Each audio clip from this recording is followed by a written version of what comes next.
you so much for joining us. I know you are probably so busy right now, just being in the middle of, taxes approaching and then all of the other stuff that you have going on. I'm so impressed when I read about all of the things you're involved in, whether it's, the CFP board and whatnot. So, do you want to go ahead and introduce yourself? Sure, sure. Thank you for having me. My name is Brenton Harrison. So I am a CFP. I'm a CFP board ambassador, and I also am the founder and owner of New Money, New Problems. So we are a digital financial or virtual financial advisory firm, and we work with first and second generation high income earners, not first and second generation wealth. So we're pretty specific with who we target, both in our marketing, our podcast. We have a podcast, the New Money, New Problems podcast. So we try to get the word out there as much as we can about who we serve, and PreciseFP is part of how we do that. Yeah, say that again. What is it? What first and second generation? First and second generation high income earners. So we Okay. are we are pretty specific. It's not that we refuse to work with wealthy people, but part of what we'll probably cover today is most of our processes are kind of centered on the journey to wealth, and even down to the Precise FP templates that we use. We're trying to help people kind of build their way up. So that's our typical client. I love that. And what made you want to start a podcast? I can't take credit for it. I took about 6 months. This is maybe 3 years ago, and I was working with a consultant, and I was specifically looking for someone that was not a financial advisory industry consultant. So I found a consultant that specialized in online course creation, and the reason that I did that was because since we work with people virtually, I wanted someone from like out of our industry's perspective on how you build a relationship with somebody that you've never met, found you online, did not find you from a referral. So I just wanted some ways to kind of tweak what we did. And one of their recommendations was to do a micro podcast. So, Hmm. episodes 20 to 25 minutes, get in, get out. And Oh. there was a number of reasons for that, but the main reason was you establish, in my opinion, a closer relationship with a podcast host than you do with like a YouTube channel. People start to get familiar with your voice, get familiar with your planning philosophies. So it's a more intimate relationship. So a lot of times when we have people who reach out, they have been listening to the podcast for a very long time. It actually shortens our sales cycle. And it just helps with repurposing for marketing and all types of reasons. Yeah, I agree. I feel like it might not be the first or second time that they listen that they're interested in your services, but when they're ready, it's immediate. They're just ready to go. Yeah, it's funny because part of the reason, and again, this is all opinion, but part of the reason I think it works better than, at least for our audience, than a YouTube channel, or even like it's because a YouTube channel, you don't necessarily have to find it. If you're already subscribed to that channel, or if you're just posting similar content to something they already watch, YouTube will, just put it in front of them. They don't have to work to get it. There's something about the fact that, like, oh, this person went to Spotify or Apple Podcast and searched for my podcast and downloaded the episode. That alone applies a little bit of intent, and Mhm. you end up, when people get through that sales funnel and actually reach out to work with you, with a pretty motivated customer. There's not many times where we don't have someone who is kind of committed before we even have the first meeting. By the time they've reached out, they've already decided they want to work with us. Wow, love it. And how is your office makeup? I assume that there has to be a lot of hands making sure everything is functioning and rolling. I don't know if my director of operations is on this call, but like she would laugh very loudly if she heard that, because there's actually not. It's a three-person team. It's myself, my director of operations, who is full time. So like all of the operational stuff and procedural stuff and processes she does. I'm a terrible note taker. I'm terrible with processes, period. And then actually her sister does all of our marketing and graphic design, and she's part time. So it's three people.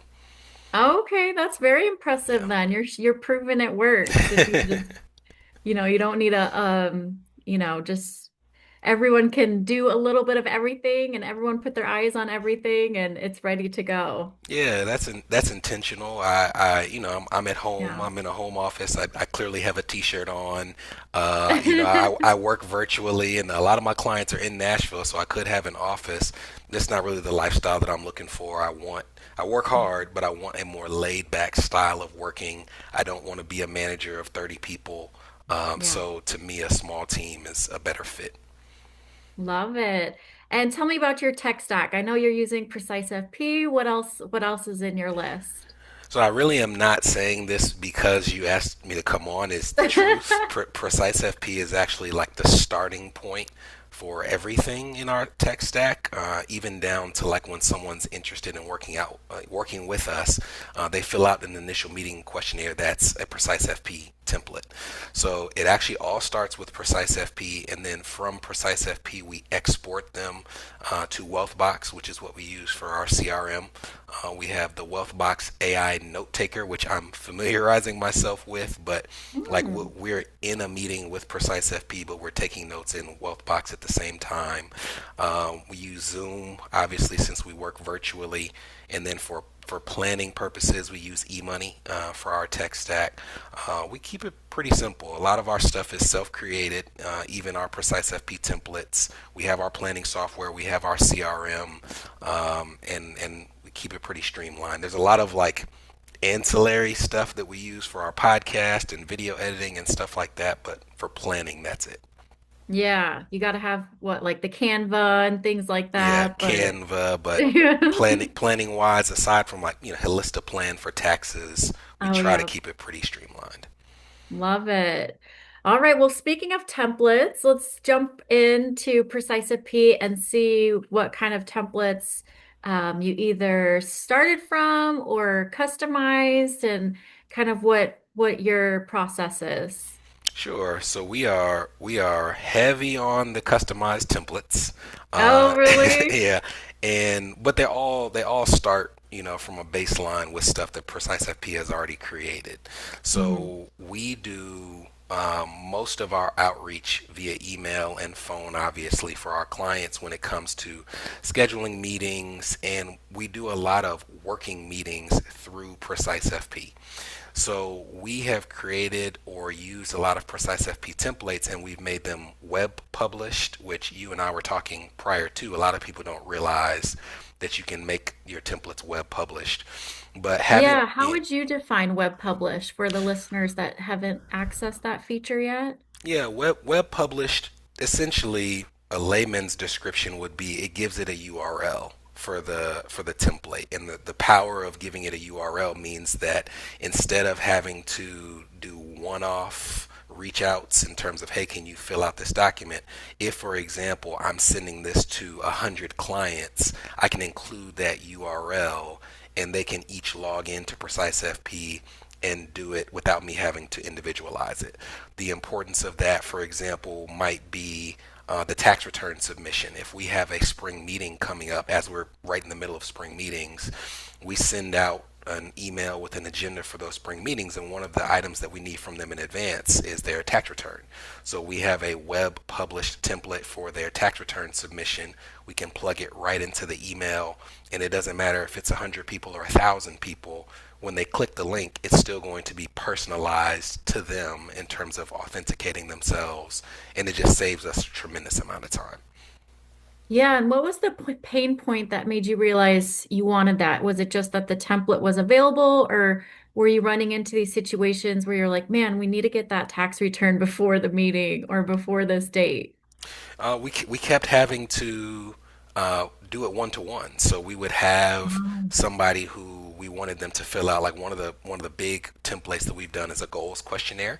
So we had someone who wanted to do a goals questionnaire, and I have to like go into the system and send it to them, or do I want to edit it first? So we wanted a way to be able to do it at scale, so that yes, there's, you're not going to get 100% acceptance. If anybody out here has sent an email asking for information from a client, you know that you typically have to ask more than once. But if we're sending it out to 60 people and 20 of them upload it without us having to follow up, that saves a whole lot of time for outreach. So web published is something that we use pretty heavily, as you can see by the number that we have published. Yeah. Okay, perfect. So I see goals questionnaire, life insurance questionnaire, onboarding. So it looks like it's service-based type web published ones, and then just general, onboarding, things like that. Yeah, so we lean very heavily in terms of client trust on PreciseFP's encryption level. So the emails that I send to clients are encrypted, but it's not the same way in reverse. So we don't want people to send us a tax return via email. We don't want them to send us their, bank account number and routing number via email.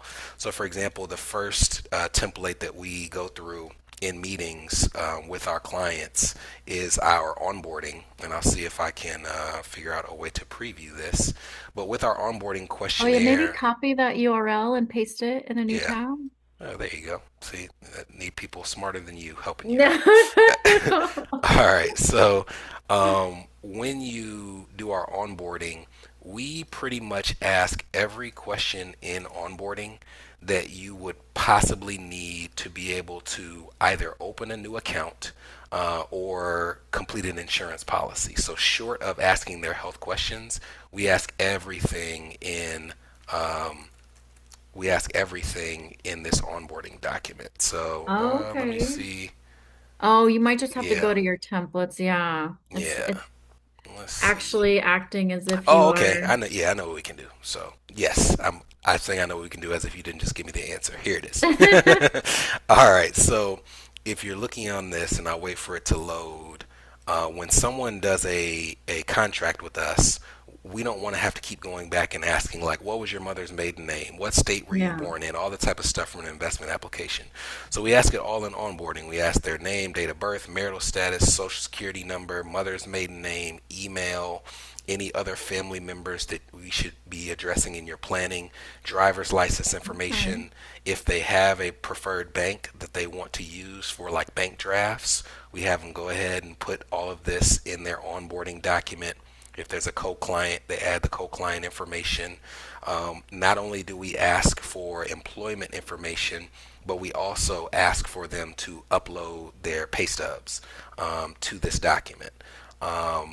If you go through here, again, we ask more of these questions in the meeting, but in terms of just getting a high level overview, we ask for them to just tell us on the front end: checking, credit cards, savings, lines of credit, what are your balances for all of these things? And we ask what they're looking for in their planning. Do you have Oh, insurance okay. needs? Do you have an estate plan that you want addressed? Tax strategy, credit card debts, and every single one of these that they click yes to, you'll see the page numbers are going to increase because it pulls up additional pages that we've built into PreciseFP to go ahead and get some more information to help us with our planning. If they Oh, I love have that. Yeah, if they have credit monitoring, we ask that they be prepared to share their screen. If they have any other debts that they want us to review, we ask them to upload statements directly into PreciseFP of those other debts.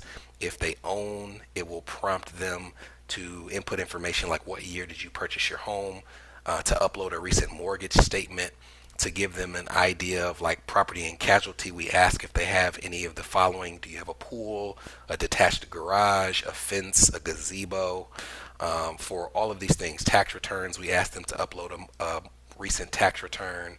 Same with retirement accounts.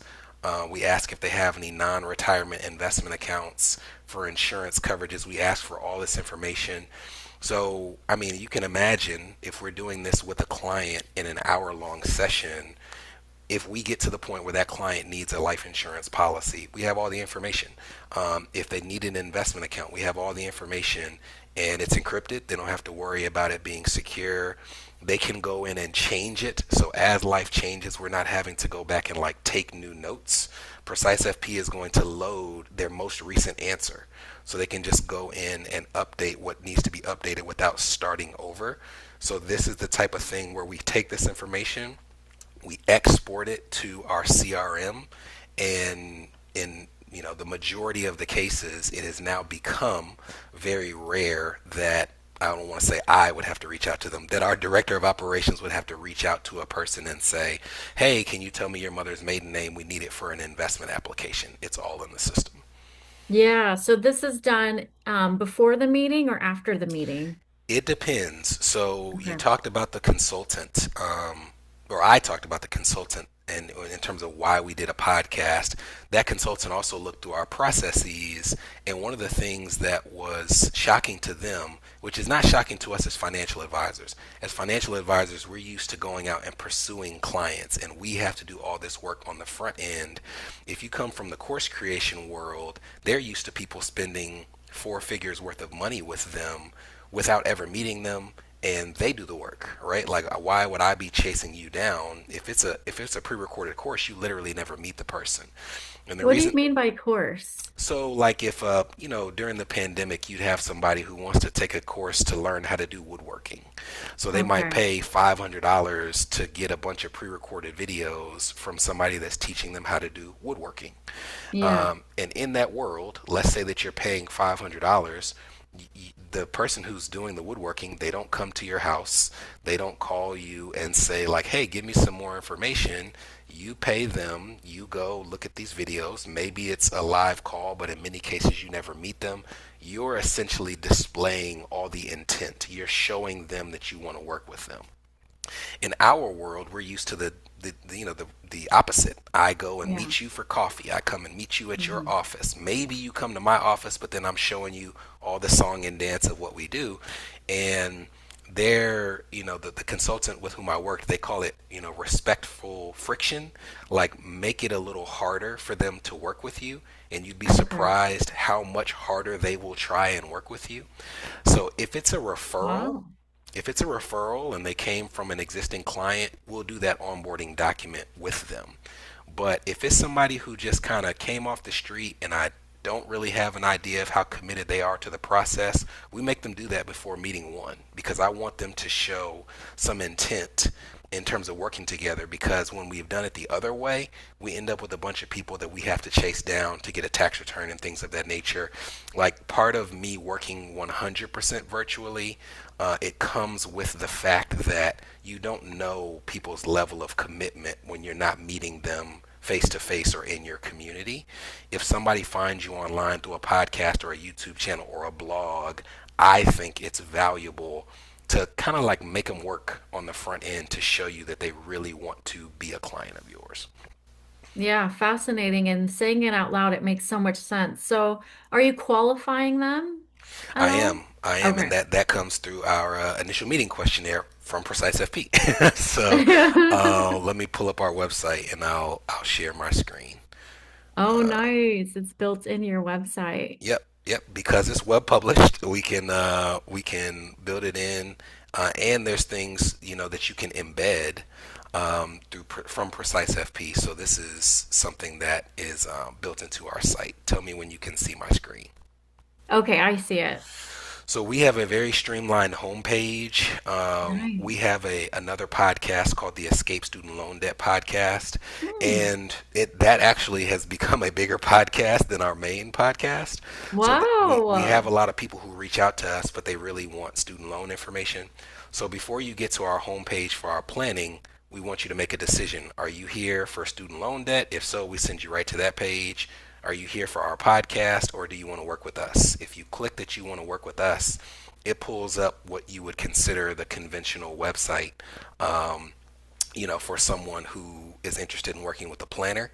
So Yeah. if you click book an initial meeting, it's going to take you to a Precise FP template, Nice. Love that. and in this template, we're going to pre-qualify all of our clients. So we're going to get your name, your date of birth, your marital status, your email address, what you're interested in. So if you're interested in our private client group, a one-time engagement, general information, we have people who reach out to us just for student loan consultations, which is not something we do through our planning firm. So if you Hmm. click student loan consultation, it will actually prompt you to go to a different site, but I'll Okay. I'll unclick that for now, and I'll just assume that they want to be in our private client group. We ask how they heard about us. If they say that they're referred by a friend, it will pull up another box that will ask them to share who referred them. Yeah. Um, we ask information about their income. So what's, your income level, what's your asset level, what's your student loan level, because that's a big part of our practice. And then what led you to reach out today? Like, you could have been listening to us for a year. Why did you reach out today? When you go to the next page, and this is again talking about that respectful friction, we put our fees right on the questionnaire. We don't make people Nice. get to the meeting and figure out what it is. We tell them right here. We charge 5,000 for individuals. We charge 6,000 for couples. There's more details if you click this in terms of what's entailed in that agreement. This video, which is hosted on YouTube, it tells them that in order to actually book an appointment, they have to click that they're okay with our fees. That doesn't mean that they're agreeing to pay them and becoming a client. They're just Yeah. agreeing that it's not a barrier to working together. Because if I charge 5,000 and you are saying that your max budget is 3,500, like we're not going to haggle about it. I'm not offended. Matter of fact, I have a list here. Let me see if this will pop up. A fee comparison list. So we went and found 50 other certified financial planners whose fees were publicly displayed on their site, and Yeah. we put those 50 on a list, Oh, and nice. we take the average. We round up from the average. So this serves multiple purposes. Number one, it shows we're not, and if we had a service that was worth that, I'd have no problem charging above the average. But we're charging the average. So if you're looking for someone who works like we work, it takes away one of the reasons that someone wouldn't work with us, which is price. But also, let's say for whatever reason, we're just not a fit. Well, you have 50 other people that you can reach out to because we want you to have somebody. So if you go back to the questionnaire, if you click no thanks, a calendar never pops up. But if Hmm. you click yes, you would like to proceed, then it Ooh, and the yeah, calendar. then it opens up our calendar, and Calendly is embedded directly into this template. So you don't get the option of moving forward until you say, hey, if I meet with Brenton and it's a good personality fit, the price that he's charging is not a barrier, and so I'll move forward. And if someone says no thanks, that price is too high, hey, we saved them an hour of their time, we saved us an hour of our time, and we've given them resources that they can reach out to that might charge a little less. Wow, that's amazing. And theoretically, this can all happen in the middle of the night, and you wake up to this on your calendar, and you don't have to do all the clicking and saving and back and forth with booking a Yeah, time. it often does.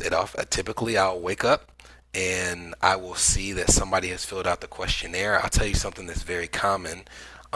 It is common for someone to say no thanks, which to me is a win.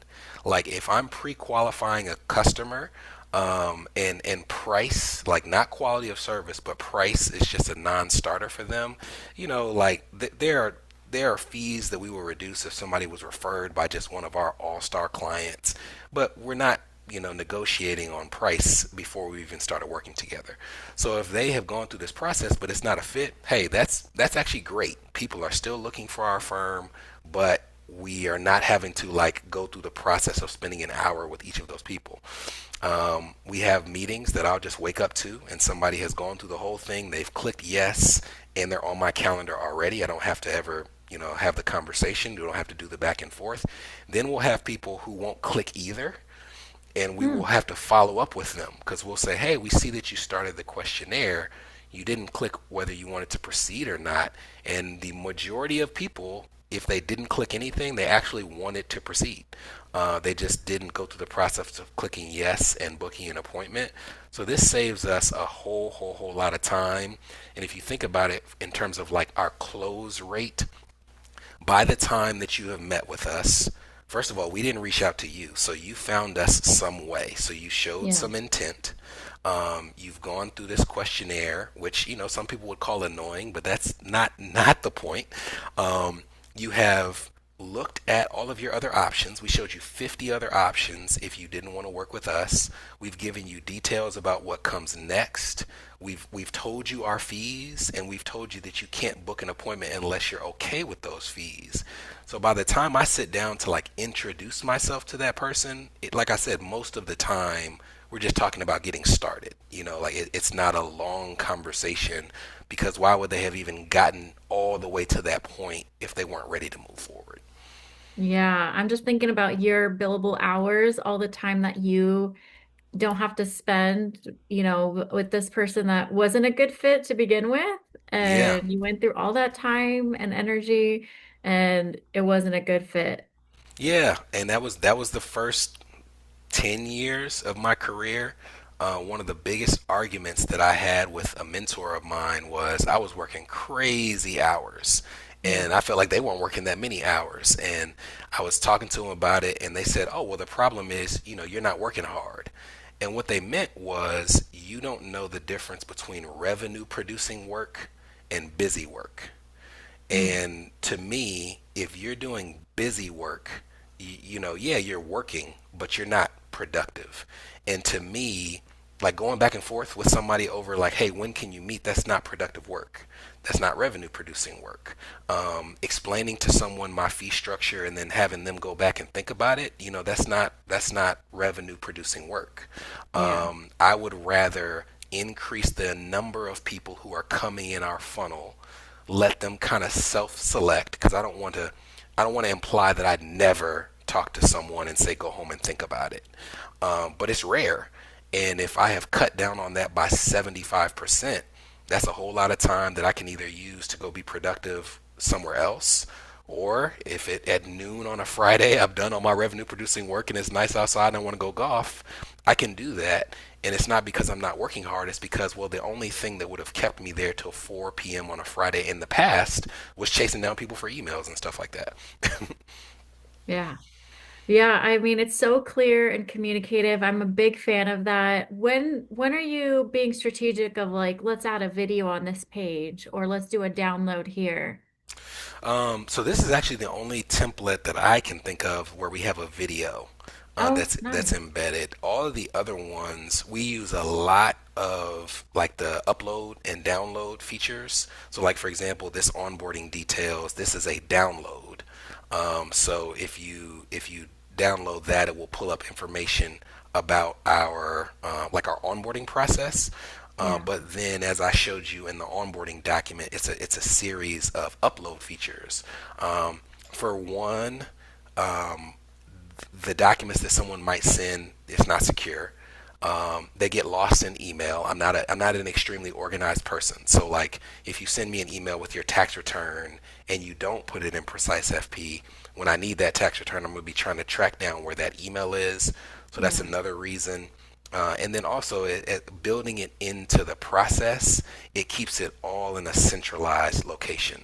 So like I can go in the I don't want to pull up somebody's form obviously, but if I know where they put it, which is in PreciseFP, I Mhm. can go to that engagement and I don't even have to click through that page. When I pull up a summary of that engagement, it shows on that summary all of the attached documents that they've submitted. So there's a bunch of times where, again, based on my lack of organization, I'll be like, oh shoot, where they did that, where did they find that, or where did they put that? And I'm like, oh, it's in PreciseFP. I can just pull up the summary from their onboarding or their tax return submission, and it's right there. Yeah, I feel like you're very advanced and in tune and in sync with the blueprinting, the client journey, Mhm. but then also the advisor journey. You're not selling yourself short of like, I'm gonna have to go dig for this. You're like, this is the way I want it. This is the way my brain works. I want it here. Click here. It's there. I'm ready to go. Yeah, you don't know whether how your brain works is unique or not until somebody else tells you. But I have been told that the way that my brain works is quite unique. And not they're not always saying that in a positive way. So I don't know all of my advisor shortcomings, but I know enough of them to be able to form PreciseFP around it to like protect myself. So I know that I'm not the type of person that like categorizes my emails perfectly. Yeah. So I have to have a system where, oh, all the documents are right there, and PreciseFP allows me to do that. I also am not a great note taker naturally. So I do a lot of working meetings, and we work together in PreciseFP. And I've built all of these into the data set so that I don't have to worry about losing my notes. So, for example, when we do our cash flow analysis, by having all of those forms be in the data set, which I don't know how familiar people are with the difference between just a question and a data set question. When we go in, their previous answer is already loaded. So I can go, and if I have a client who's been with me for 10 years, not only can I go look at all 10 versions of their cash flow analysis, but when we do one this year, all of their last year's answers are already loaded. So we can fly through it because I'm not asking them again, oh, what's your mortgage payment? It's right there from the last time they filled out the form. Yeah. Awesome. All right. We do have some questions that came in. At what stage in building your firm did you launch your podcast and when did it begin generating leads? Ooh. um, so I did we started the podcast at the same time we launched our firm. I had a YouTube channel for about 5 years before we started the podcast, but we started the podcast at the same time we launched. It is kind of a loaded question for how long it took to see clients. What I would say, which is this something I had to learn, I think that at the beginning, you'll get a decent amount, or we got a decent amount of people who just immediately, oh, I heard the podcast. This is good. I want to work with you. And then it like just stopped. Like those people who were Hmm. new listeners. But what replaced it was people who had been listening for a very long time and got into our funnel. And they listen to the podcast and they're also on our newsletter list where we summarize the podcast basically. And it shifted from, I realize it is very rare with a podcast for someone to find it, listen to an episode, reach out to that person. It is much more likely that they find it, they start to become a fan of it, Yeah. they engage with your other content, and after they've been engaged for a while, they reach out. So now the majority of people who reach out that are connected to the podcast, they've been listening for a long time, or they were referred from somebody who's been listening for a long time, because it's a slow build with a podcast, as it is with most marketing. But you get like Yeah. kind of a loyal group of listeners, and after they've been in your ecosystem for a while, they reach out. Yeah, it's quite fascinating actually because you're used to like an opportunities tab in your CRM and you can physically see your opportunities list and what stage they're in, where this is kind of like a blind funnel. Yeah. You know there's people there, but you don't really know how many and what stage they're at, but they do come in. Yeah, you know what's interesting? I think that people are very intimidated by things like podcasts and YouTube channels. I can, speaking for a pod, we have a YouTube channel, but speaking specifically to podcast, people radically overestimate the size of audience that you need to generate Yeah. leads from a podcast. So you can look this up. This is not me creating it. If you get more than, I think it's like 34 downloads in the first 7 days an episode is released, you're already in the top half of all podcasts. Oh, Yep. wow. It, yeah. Amazing. If you get more than like 105 or something like that, you're in the top 25% of all podcasts. So if we release an episode, like we're releasing an episode tomorrow, 6 a.m., release it every Friday, we might get 50 downloads that first day. That's all you need. If we're getting up, 90 to 100 in the first 7 days of release, and we had to build to that, like you'd be surprised. We were getting people who reached out when we were getting 30 downloads of her on the first day, 15 downloads on the first day. It doesn't have to be, if you were doing a big podcast to make money from the podcast, you need huge numbers. But if you're doing a podcast or any form of marketing, a blog, a YouTube channel to drive people to your business, you just need a small but consistent group of people that tune in, and it will lead to people reaching out. Wow. And I'm so happy to see you do have that source as a field that you're trying to gather because you want to kind of pour gasoline where there's fire. Hmm. And a lot of the times people don't know what that is or where the fire is, and it's good information to have. Yeah, there there was a time when I was trying to have a Twitter page, an active LinkedIn page, an Instagram page, the YouTube channel, the podcast, and LinkedIn. I look back and I'm like, look, if I devoted all of my time to building a great LinkedIn presence, I'm sure I can do it because it works for a lot of people.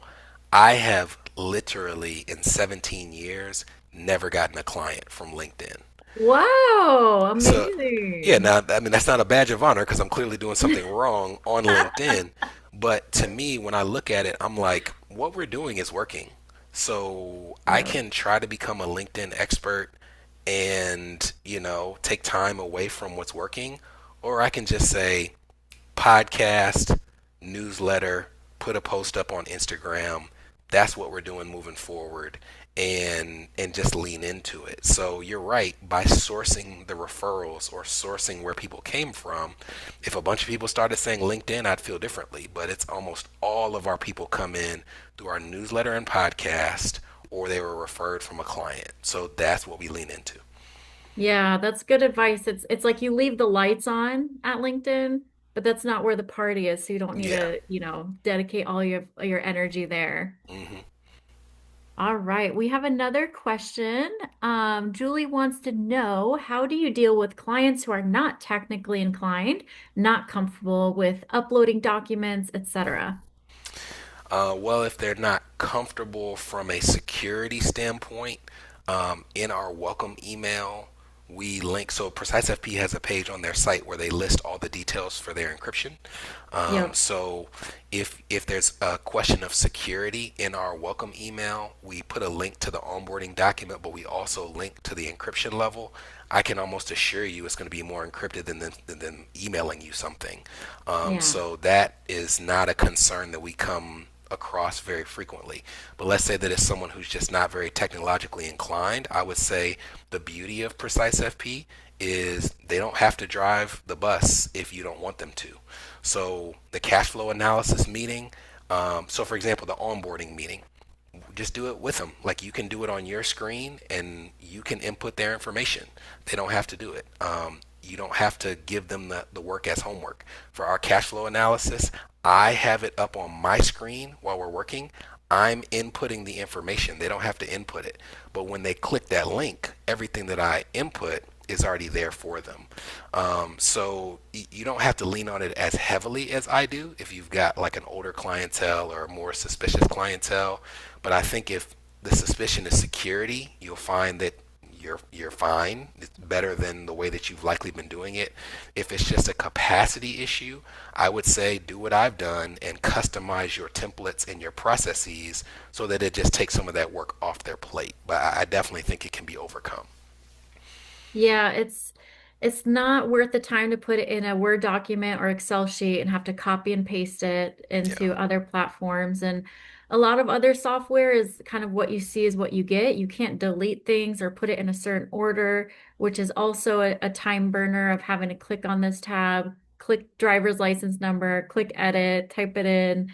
You Yeah. know, it's definitely adds up. Man, they're in transparency, there are times where I'll have like a spring review with a client who has been very compliant about inputting all their information in PreciseFP.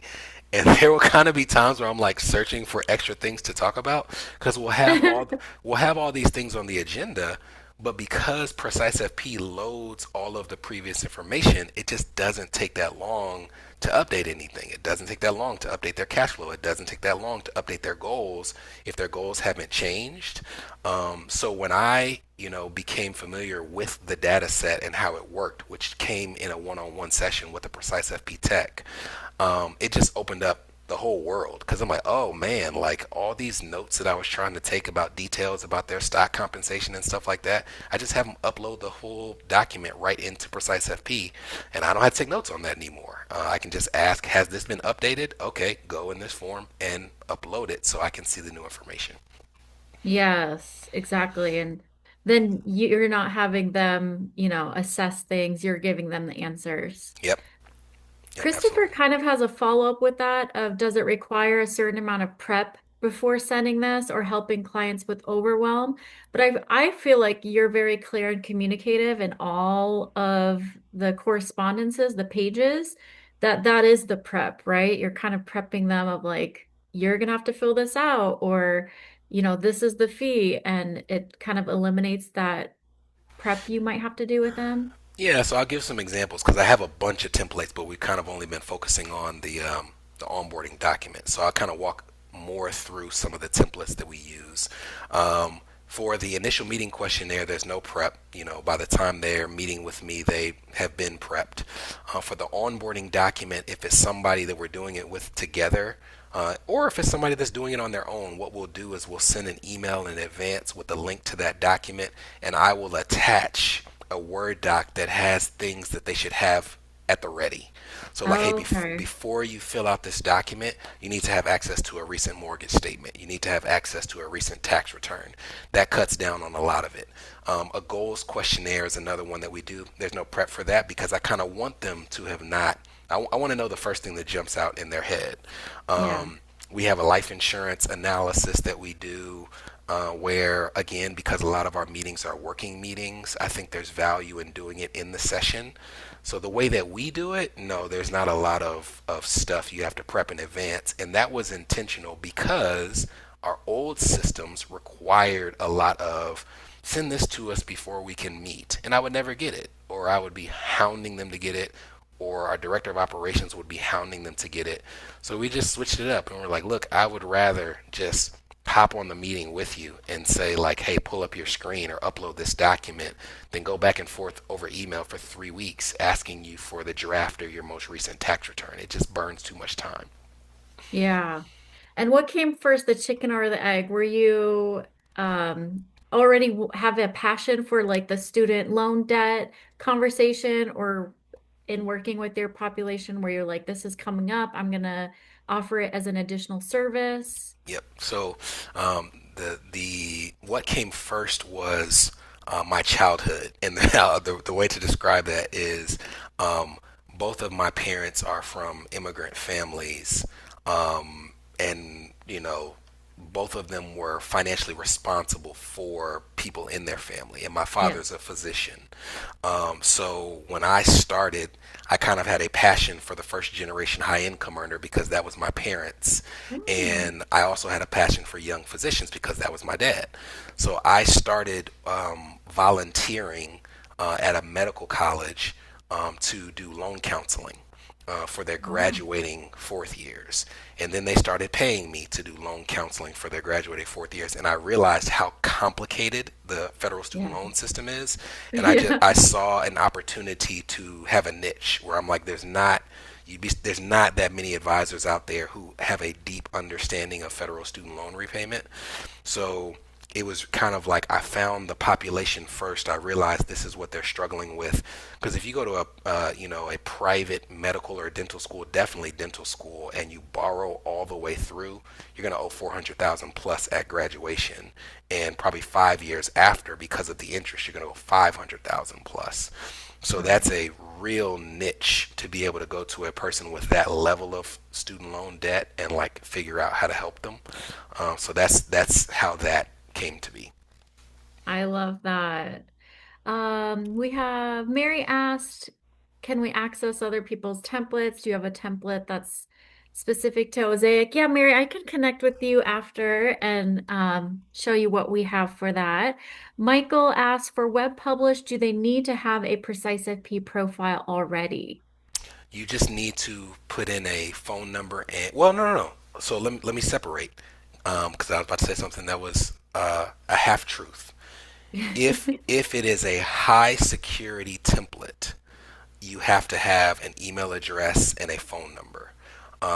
If it is a low security template, which I wouldn't be asking for social security numbers on a low security template, but like my initial meeting questionnaire is a low security template, so you don't have to have anything. Someone can just come to your site and fill it out with no account. But for a high security template, which you do want for everything that's going to be, sensitive data, they don't have to have a password for PreciseFP.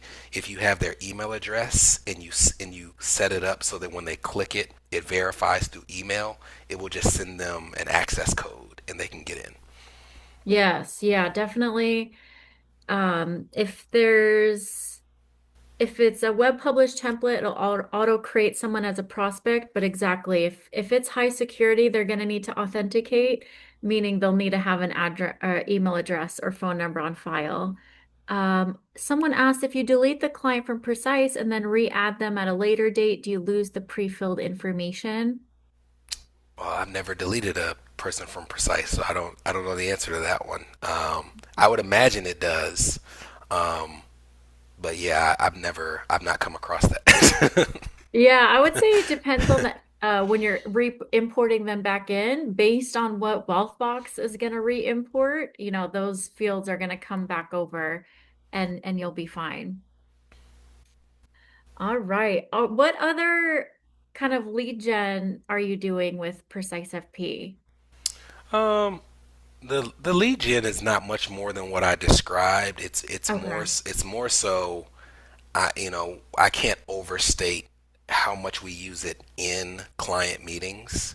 And I would describe PreciseFP as one of those platforms where, because you and I were talking beforehand about have I tried the AI feature, and I'm like I haven't yet.